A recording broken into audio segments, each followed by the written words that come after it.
You're not stupid, you're lazy, you're entitled, you're arrogant, but you're not actually stupid. I could pick you up with one hand and put you in a chair and make you hustle and work hard for money, but you want to do it your way instead of my way, and that's why you're still failing. But finally, you have an opportunity to improve your life, to become successful, to increase your quality of life and genuinely live a life that's worth living. But you still choose to ignore. The best day of your life pales in comparison to my average Tuesday.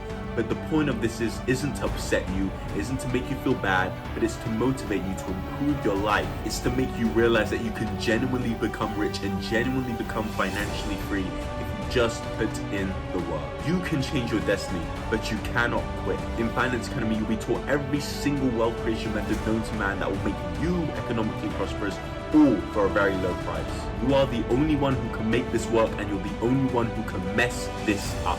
No more wasting time, no more being lazy. You must dedicate every single second of your life to Finance Academy so you can get the most out of it. Majority of people just quit. They're too lazy, they can't do it. But you need to be able to apply yourself and not give up. When a rocket is flying to the moon, it doesn't just stop halfway. It needs the momentum to keep going, to reach the top. You need to keep going if you want to become successful. And you can do this. You just need the mindset and you need to put in the work.